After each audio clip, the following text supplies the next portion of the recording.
Copii, sunteți pregătiți să învățați câteva animale și sunetele lor? Înainte să începem, ne-ar ajuta mult dacă ai apăsa butonul de like și abonare. Primul animal este un câine, considerat ca fiind cel mai bun prieten al omului. Știți cum face un câine? Exact! Acesta este sunetul câinelui. Aceasta este o pisică. Ele sunt foarte jucăușe și torc foarte frumos când sunt mângâiate cu dragoste. Sunetul pisicii este: uite la această găină ce drăguț arată! Ea ne dă ouă, iar noi copilașii le alergăm de obicei prin grădină când suntem la bunici. Sunetul pe care îl scoate este: acesta este un cocoș. Este protectorul găinii și el ne aleargă pe noi când alergăm găinile. Știți cum face un cocoș dimineața când ne dă trezirea? Exact așa este. Ea este o văcuță. Nu putem uita laptele cald pe care ni-l servește bunica dimineața lângă o prăjiturică fără să știe mami. Sunetul ei este: haide acum să vedem dacă poți ghici animalele care tocmai le-am învățat împreună. Poți să ghicești care animal este acesta? Corect! Ea este pisica. Îți mai aduci aminte ce animal face acest sunet? Ai ghicit, este câinele. Mai îți aduci aminte ce ne place să alergăm la bunici în curte? Exact, găina! Bine copii, sper că v-ați distrat la fel de mult ca mine. Haide, te aștept la mai multe aventuri împreună! Salutare, prieteni! Astăzi ne vom distra și vom învăța despre câteva vehicule super interesante. Fiecare dintre ele are un rol special. Hai să vedem care este! Prima oprire este bicicleta. Știi ce este o bicicletă, nu-i așa? Bicicleta este vehiculul prietenos cu mediul. Este perfectă pentru plimbări în parc sau pentru mers la școală. Ca să merg cu ea, trebuie doar să pedalezi. Acum, să facem cunoștință cu motoreta. Când cineva are nevoie de o călătorie rapidă, motoreta e perfectă. Dar să nu uităm să purtăm casca de protecție.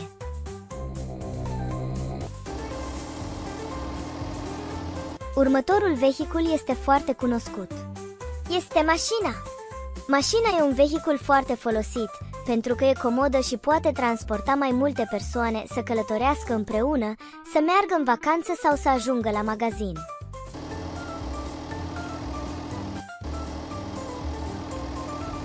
Acum vine autobuzul. Autobuzul e minunat pentru că poate transporta mulți pasageri. E o soluție grozavă pentru orașele aglomerate. Ajută mulți oameni să ajungă la școală, la muncă sau să viziteze locuri noi.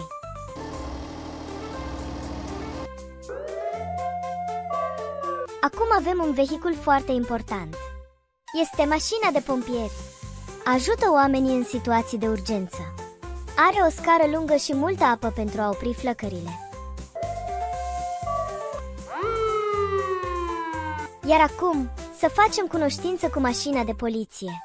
Mașina de poliție ne protejează și e mereu acolo când avem nevoie. Se asigură că toată lumea respectă regulile de circulație și ajută oamenii să fie în siguranță. În cele din urmă, să vedem Duba. Duba este un vehicul de transport esențial pentru multe lucruri de zi cu zi. Este foarte utilă pentru a livra lucruri grele și mari. Bine, copii, sper că v-a plăcut să învățăm despre autovehicule. Fiecare dintre ele are un rol special și ne ajută să trăim într-o lume mai bună. Acum știți mai multe despre vehicule.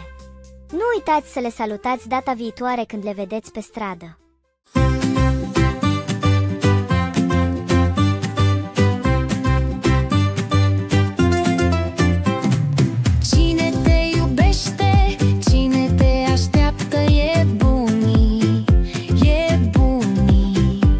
Cu lapte cald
Salut copii! Bun venit la o nouă aventură! Sunteți pregătiți pentru o nouă lecție? În această lecție vom învăța 5 tipuri de pom fructiferi și bunătățile ce ni le oferă. Haideți să începem! Mărul este un pom fructifer cu fructe de dimensiuni variabile, de obicei rotunde sau ușor aplatizate, cu coajă de diferite culori și gust dulce acrișor. Fructele de măr sunt bogate în vitamine și fibre și sunt utilizate în preparate culinare diverse, cum ar fi tartele și sucurile. Părul este un pom fructifer care produce fructe cu formă și dimensiuni variate, cu coajă netedă sau ușor păroasă. Fructele de păr sunt dulci și suculente, cu o textură fină și aromă delicată. Ele sunt adesea consumate proaspete sau utilizate în conservare. Prunul este un pom fructifer cu fructe de dimensiuni medii până mari, de obicei rotunde, cu coajă netedă și pulpă suculentă. Fructele de prun sunt bogate în fibre și au un gust dulce acrișor. Ele sunt folosite în preparate culinare, cum ar fi gemuri, dulcețuri și prăjituri. Caisul este un pom fructifer care produce fructe mici până la medii, cu coajă netedă și pulpă suculentă, de obicei de culoare portocalie sau galbenă. Fructele de cais sunt dulci și parfumate, fiind consumate proaspete sau utilizate în preparate culinare și conserve. Ultimul pom fructifer pentru această lecție este vișinul. Vișinul este un pom fructifer cu fructe mici, rotunde sau ușor aplatizate, de culoare roșie sau neagră, cu pulpă suculentă și gust dulce acrișor. Fructele de vișin sunt utilizate în preparate culinare, cum ar fi prăjituri, compoturi și sucuri, și pot fi consumate și proaspete sau uscate. Bravo copii! Aceștia sunt cei 5 pom fructiferi pentru azi.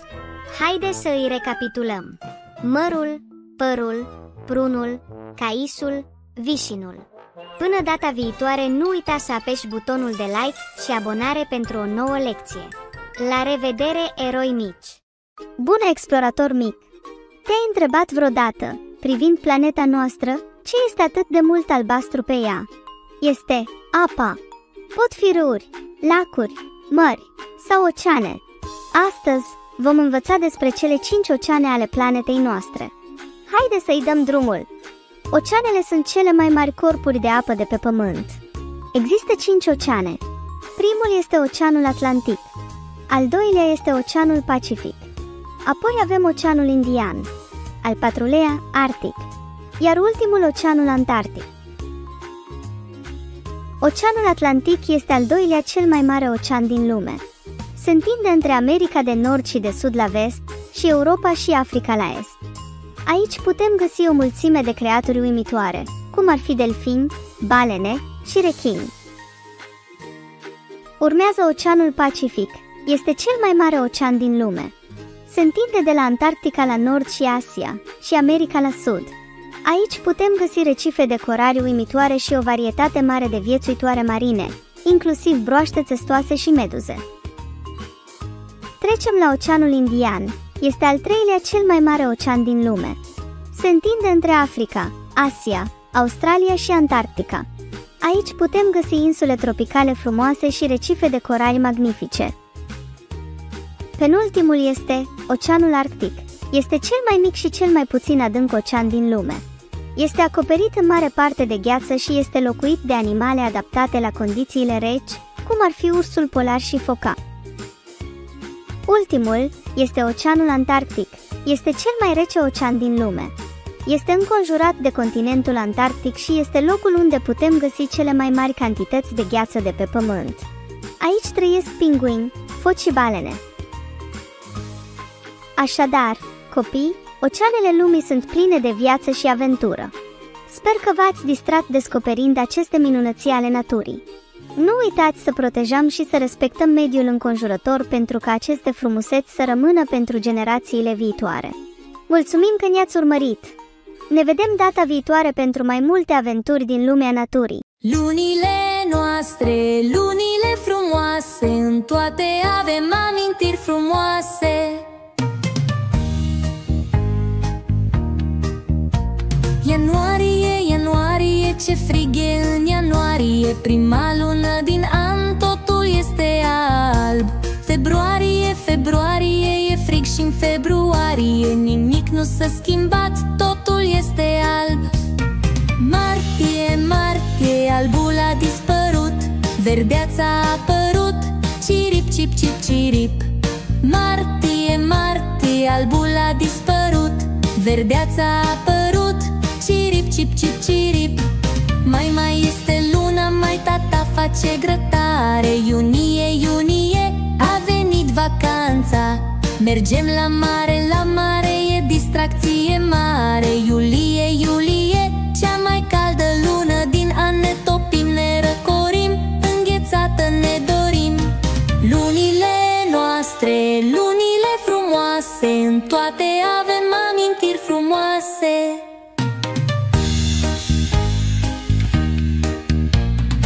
August, august încă e vacanța, tot în concedii cu toți prietenii. Septembrie, septembrie, pentru unii începe școala. Octombrie, octombrie, este din nou frig.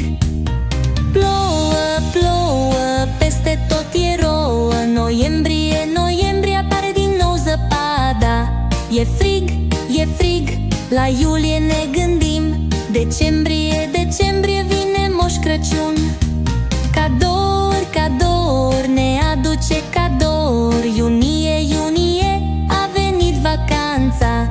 Mergem la mare, e distracție mare. Iulie, iulie, cea mai caldă lună din an, ne topim, ne răcorim, înghețată ne dorim.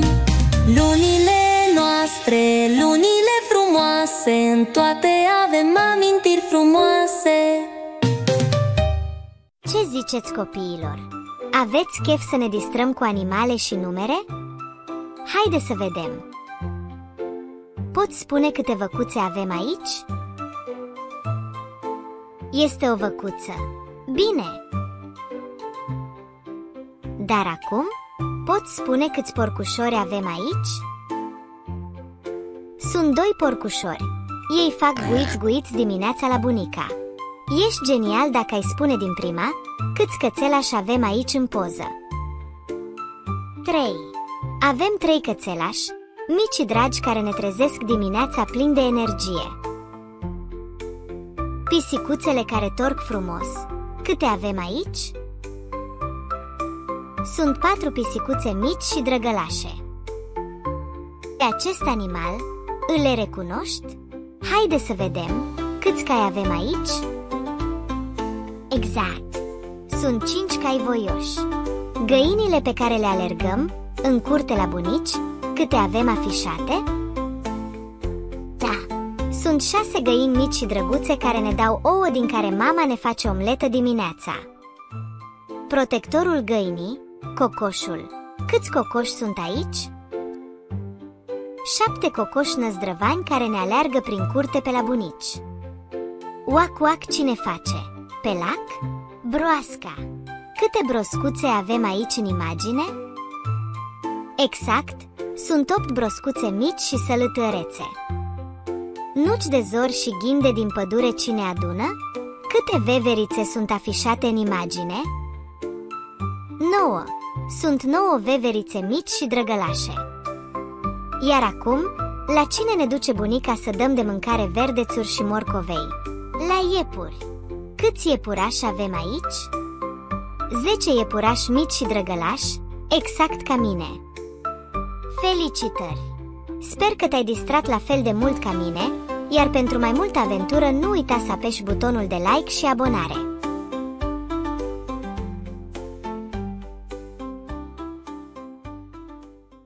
Salutare, copii! Astăzi vom învăța despre ceva foarte interesant și distractiv, antonimele. Dar ce sunt antonimele? Antonimele sunt cuvinte care au înțelesuri opuse. Să vedem câteva exemple împreună. Uitați! Ușa este deschisă. Dar ce se întâmplă când o închidem? Da, exact! Ușa este acum închisă. Așadar, deschis și închis sunt antonime. Priviți acești 2 ursuleți. Unul este mare, iar celălalt este mic. Așa este, mare și mic sunt antonime. Priviți acești 2 pinguini. La unul este cald, iar la celălalt este frig. Rece și cald sunt antonime, cuvinte cu sens opus unul față de celălalt. Mașina albastră merge repede, iar cea roșie merge încet. Repede și încet sunt alte antonime. Uitați-vă la aceste două animale. Una dintre ele face curățenie, iar cel de-al doilea este murdar. Curat și murdar este un alt exemplu de antonim. Alt exemplu de antonim, aproape și departe. Unul dintre soare este aproape, iar celălalt este departe. Nu-i așa că sunt minunate antonimele? Bravo! Copii! Ați învățat multe antonime astăzi: deschis și închis, mare și mic, rece și cald, repede și încet, curat și murdar, aproape și departe. Sper că v-a plăcut lecția de azi. Acum sunteți mai buni la descoperit cuvinte opuse. Nu uita să apeși butonul de like și abonare, pentru că ne-ar ajuta enorm.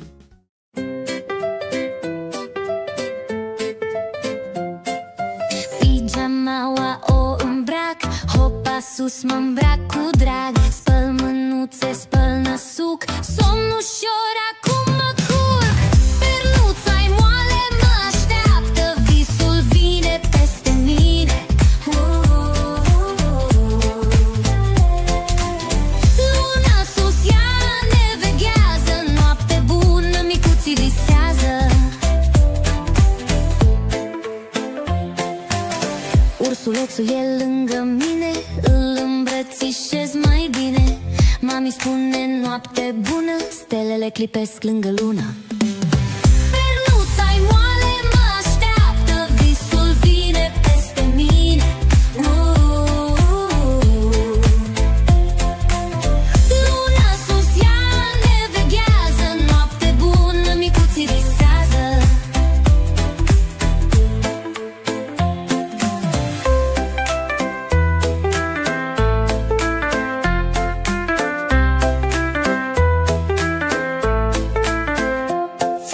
Ursulețul e lângă mine, îl îmbrățișez mai bine. Mami spune noapte bună, stelele clipesc lângă lună. Pernuța-i moale mă așteaptă, visul vine peste mine. Luna sus, ea ne veghează, noapte bună, micuții visează.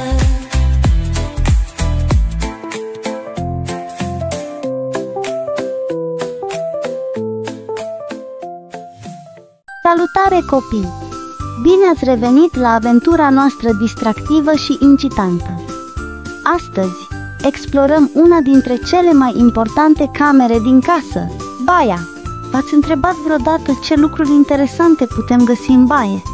Ei bine, nu vă mai întrebați, să ne aventurăm imediat.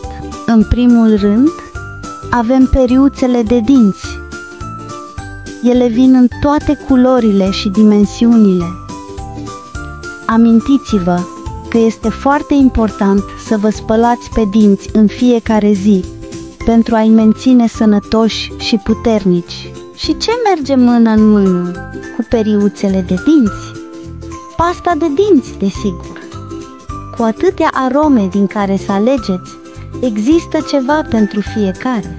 Trecând la îngrijirea părului.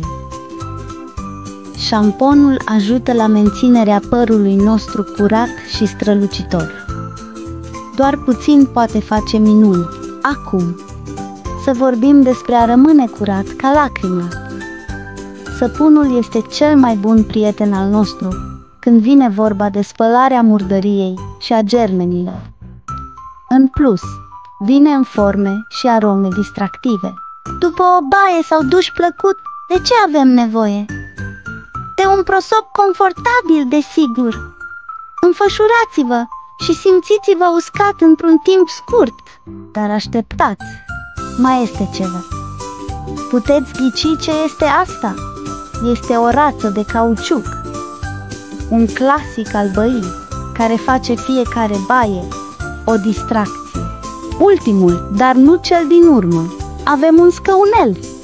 Ne ajută să ajungem la chiuvetă și la alte locuri înalte în siguranță. Perfect pentru micile ajutoare ca voi. Iar acum, dragi copii, haideți să recapitulăm obiectele din baie care le-am învățat astăzi. Periuță de dinți, pastă de dinți, șamponul, săpunul, prosopul, rățușcă de cauciuc, scăunelul de baie. Ei bine, asta încheie aventura noastră de astăzi, copii. Sper că v-ați distrat la fel de mult explorând minunata lume a băii, precum am făcut-o și eu. Ne vedem data viitoare la o nouă lecție cu mami. Rămâneți curioși și continuați să explorați. La revedere! Salut! Eu sunt iepurașul iepurilor. Astăzi te voi învăța câteva dintre animale care le poți găsi la ferme, în păduri, în junglă și nu numai. Da, hai să începem cu mine. Eu sunt un iepuraș. Acesta este un câine. Este considerat ca fiind cel mai bun prieten al omului, deci poate fi și al tău. Aici avem o pisică. Toarce foarte frumos atunci când este mângâiată cu dragoste. Hi-hi-hi. Aici avem o găină. Ea ne dă ouă din care mami face omletă bună dimineață. Îți prezint cocoșul. El are grijă ca găină și pui acesteia să nu pățească nimic. Aici avem o văcuță. Laptele care ne este oferit de ea îl pune mami în prăjituricile ei bune. Un animal foarte drăguț este pinguinul. Îi putem găsi doar la Polul Nord sau grădinile zoologice.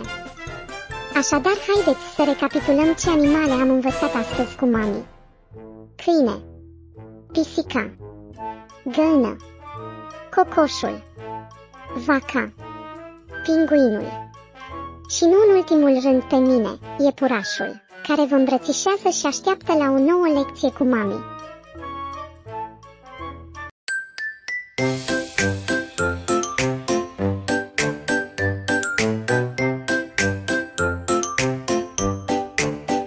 Micul pompier, băiețel voinic, cu casca pe cap, e tare scumpic. Are furtun și un clopoțel, stinge focul într-un moment. Nino, Nino, Nino, sună sirena. Micul pompier vine iute așa. Piu, piu, piu, cu apă multă. Focul pleacă și mă ascultă.